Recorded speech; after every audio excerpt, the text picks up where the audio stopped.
A remake of Roadhouse came out this week on Prime Instant Video. A lot of people say you can't remake Roadhouse. Nobody can do it but Patrick Swayze, but we're going to get into it. Roadhouse! Oh my gosh. No!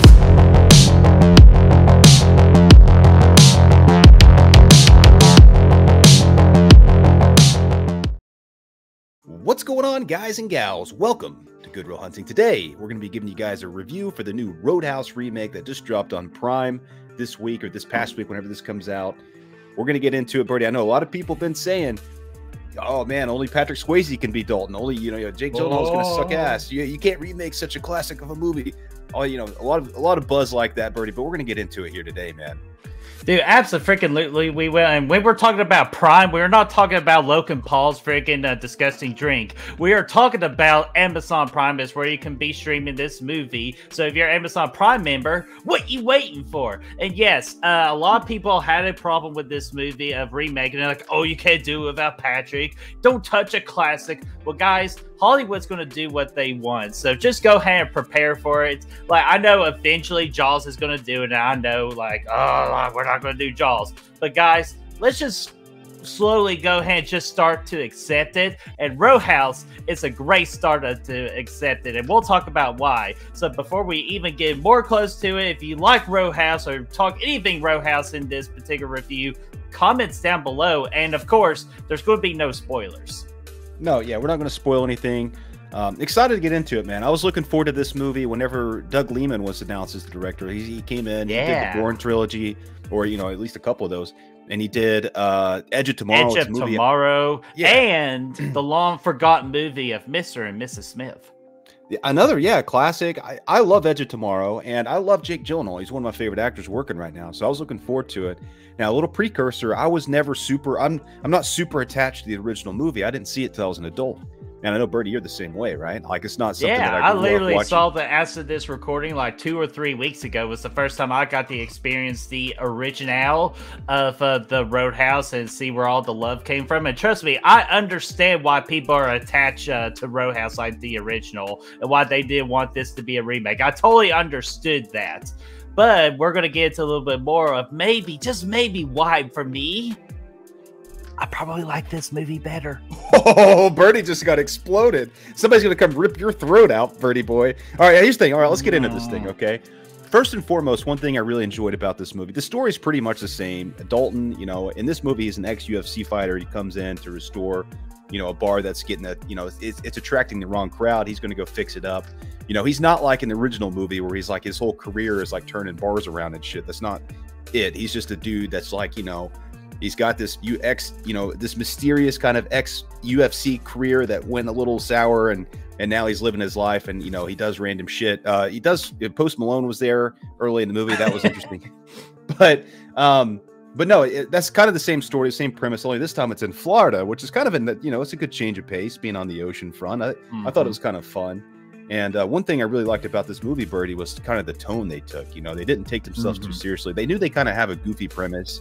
And the first movie, it has the same thing. It's kind of a weird, it's kind of just that cheesy kind of premise. But they run with it, man. They're self-aware with it. They know exactly what they are. They don't try to be anything too different, anything else. They don't take themselves seriously, and they have fun with it, Birdie. A lot of good comedic bits.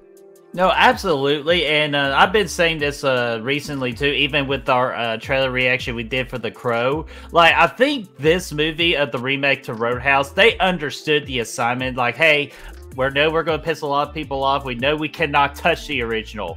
So let's go ahead and do our thing. And I feel like definitely when I watched this movie, it absolutely did its own thing while still respecting the original content and all that. And I did like the whole Jake Gyllenhaal's character of Dalton being that former UFC fighter, because it kind of gives you that background of how he learned to actually fight. And that's always refreshing. It's just sometimes people be like, oh, he can fight. Well, how can he fight? He just does it. They actually give some context behind it. I thought Jake Gyllenhaal was perfectly cast here. Dalton kind of has that personality his character does in the first movie. Patrick Swayze was perfect for it as well. He handled it perfectly.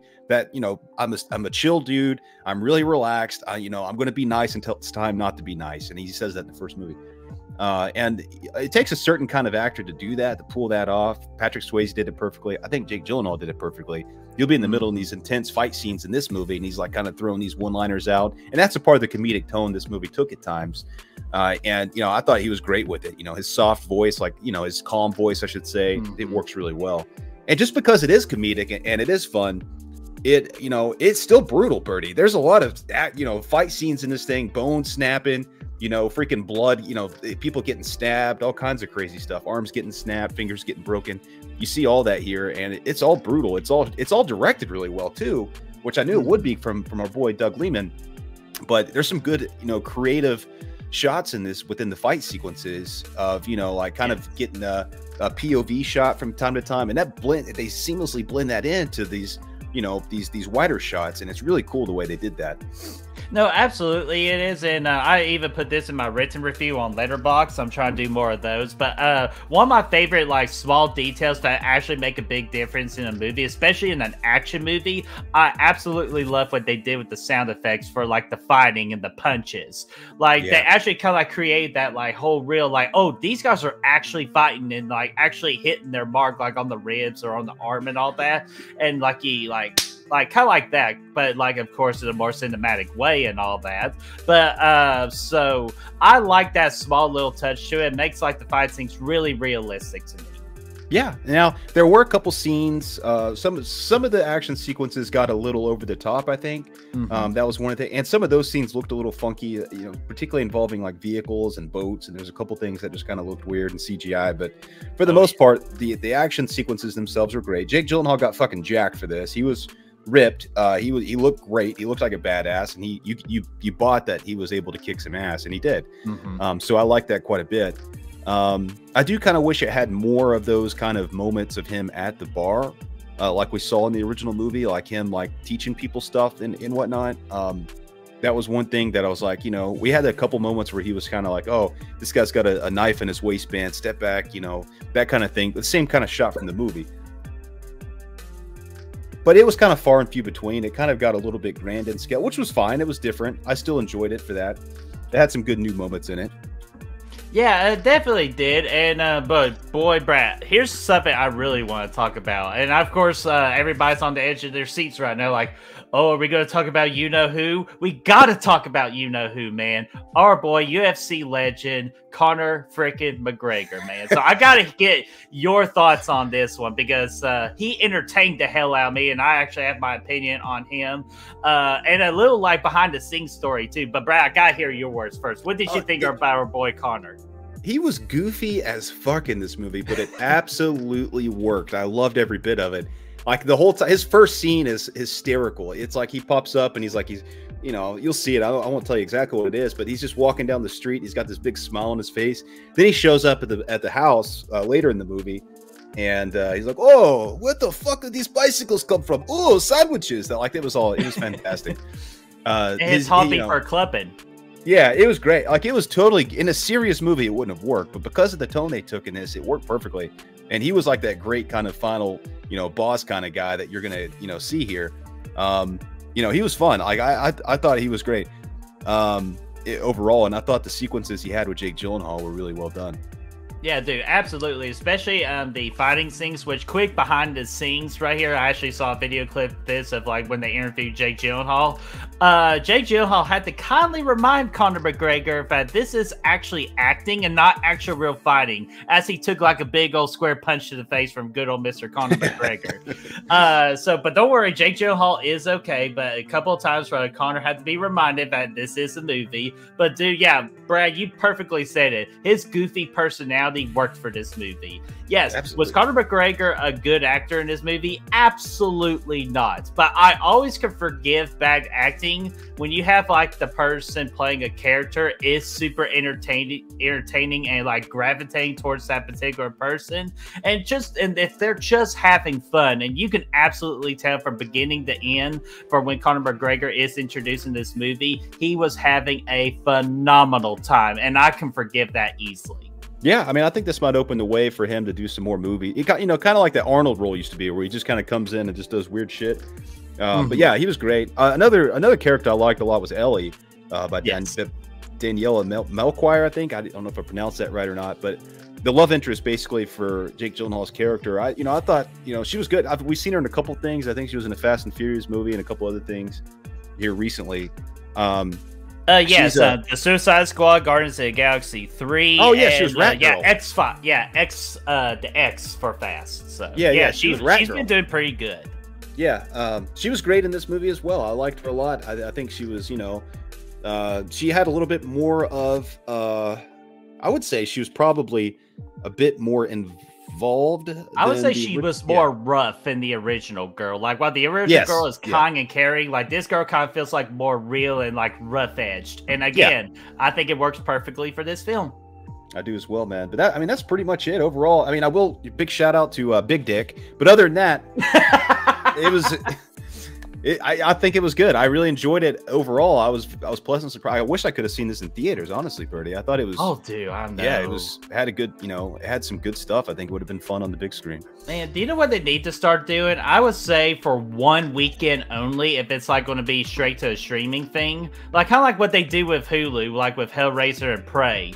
Or with Hellraiser, I think that's the one. I think there's I can't remember which movie exactly that happened last year, but they did it streaming, but they also had a soft theater weekend release. Yeah. And then they went back to streaming. I think we should do more of that because I agree with you. I think this would have been a fun movie to get you a big old tub of popcorn and the biggest drink possible and just have a hell of a time with this. But Brad, last thing, and we'll go to the movie ratings and then just wrap this up. Your boy Trent was in this from Friday the 13th, the remake. Shit. Holy shit, yeah. The officer with the boat. But we won't tell you what happened with the boat. But I just got to get your opinion. Your boy freaking Trent. I didn't realize it at the time, but as soon as you said it, I'm like, holy fuck, he was. Yeah, no, that's awesome. It's good to see him back, man. He always has a boat, man. He always has a boat. His character, you can't put him in a movie without giving him a boat, so it's nice. Hey, it's a favorite heirloom. But anyways, let's go ahead. Going on the boat tomorrow. Yeah, I'm gonna go ahead. I'm gonna give it a 4 out of 5. Pleasantly surprised by it. And yeah, I think it was a very solid remake. I think as a remake, this is how you do remake and make it good. So I'll give it a 4 out of 5. Hey, I'm going to give it or as our buddy Chris says, a fear. I'm going to get this a fear out of 5 as well. Definitely a lot of fun. And guys, we usually play a movie rating clipping, but we're actually under a little bit of a reconstruction phase right now. But we're going to preview a new audience rating system for the future of how we rate movies for the time being of our channel. So no video today, but I'm going to give you something a lot better. Peter Griffin, take it away. Roadhouse. That's how excited we are about this movie, baby. Nice, man. Well, and real quickly, original or remake for you? Yeah, I'm probably still going to go with the original for now, but I mean, honestly, they're neck and neck. I don't really lean too far in one direction because, again, I'm not super attached to the original. So, yeah. I mean, they're similar. Yeah, and I gave both movies a 4 out of 5. It could go because one thing does something better than the other. But I'm telling you, man, I'm sorry, and I'm sorry to the OGs. I like the remake. The only thing this one missed was Sam Elliott. If Sam Elliott was in this, yeah, I was wondering when that character was coming. But you know what? And guys, a little bit quickly too. There is a little mid-credit scene towards the end, so watch the credits for a little bit because it could play some implications in the future. It might do it. It might do it. Yes, sir. So, guys, we're going to go ahead and get out here, but we got to ask you, what did y'all think about Roadhouse, the remake from this year, 2024? Did y'all really like this? Do you actually like the remake over the original? Or if you're an OG fan and you just wanted to tell us to go fuck off, let us know all of that in the comment section down below. Let's get that discussion rolling. If you want to help us find a good reels, all of those links are right down there in the description. Go check them out and give us a follow, a like, and whatever else. And we're back on the TikTok game, so if you want to watch some fun shorts, because Brad's been doing an excellent job on those, go back to our YouTube shorts. We've been dropping those like freaking crazy. You know, bring the entertainment to you. But until then, I got to go ice my leg because that kick at the beginning, I'm pretty sure I tore something. And I'll see you all for the next review.